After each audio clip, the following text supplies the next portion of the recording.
Big boss season 8లో గ్రాండ్గా entry ఇచ్చిన Sahara Krishnan. Sahara Krishnan bigg boss season 8 హౌస్లోకి అడుగుపెట్టినట్లు తెలుస్తుంది. దానికి సంబంధించిన ఫోటో ఇప్పుడు సోషల్ మీడియాలో వైరల్ అవుతుంది. అయితే సహారా కృష్ణన్ గురించి తెలుసుకుంటే 2018లో మిస్ ఆంధ్రప్రదేశ్గా ఎంపికైంది. అంతేకాదు ఆమె సినిమాల్లోనూ పలు ప్రకటనల్లో కూడా నటించింది. మలబార్ గోల్డ్, కంచి కామాక్షి సిల్క్స్, ఉప్పాడ, మిత్ర వంటి పలు కంపెనీలకు కూడా ఈమె మోడల్గా పనిచేసింది.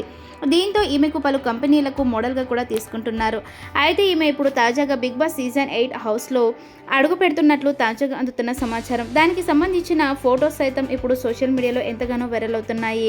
అయితే బిగ్ బాస్ షోలో మొదటి నుంచి వచ్చిన సీజన్లను ఒకే రకమైన కంటెంట్తో తీసుకొచ్చారు. ఫలితంగా 6వ సీజన్ నుంచి దీనికి రేటింగ్ డౌన్ అయింది.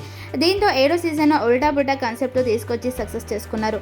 ఇప్పుడు ఇదే ఊపులో 8వ సీజన్ కోసం అంతులేని వినోదం అనే కాన్సెప్ట్ను కూడా తీసుకొస్తున్న సంగతి తెలిసిందే. దీంతో దీనిపై మరిన్ని అంచనాలు ఏర్పడ్డాయి. ఇక బిగ్ బాస్ 8వ సీజన్ను మరింత ముందుగానే తీసుకురావాలని ప్లాన్ చేశారు. ఇది సెప్టెంబర్ 1వ తేదీ నుంచే ప్రారంభం కాబోతుంది. ఇప్పటికే దీనికి సంబంధించిన ప్రోమోలు కూడా విడుదలయ్యాయి.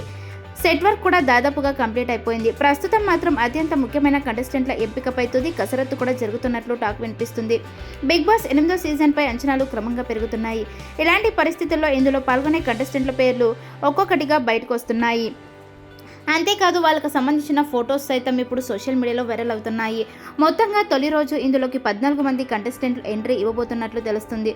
అందులో ఇప్పుడు సహారా కృష్ణన్, జబర్దస్త్ పవిత్ర, నిఖిల్, బేబక్క, విష్ణుప్రియ, ఆదిత్య, నాగ్ మణికంఠ, శేఖర్ భాష, నైనిక తదితరులు కూడా ఉన్నట్లు తెలుస్తుంది. ఎన్నో అంచనాల మధ్య ప్రారంభం కాబోతున్న బిగ్ బాస్ 8వ సీజన్కు సంబంధించి కంటెస్టెంట్ల ఎంపికలో వైవిధ్యాన్ని చూపించబోతున్నట్టు కూడా తెలుస్తుంది. గతంలో ఎన్నడూ లేని విధంగా ఈసారి ఇందులోకి మాజీ కంటెస్టెంట్లను కూడా తీసుకొస్తున్నారట.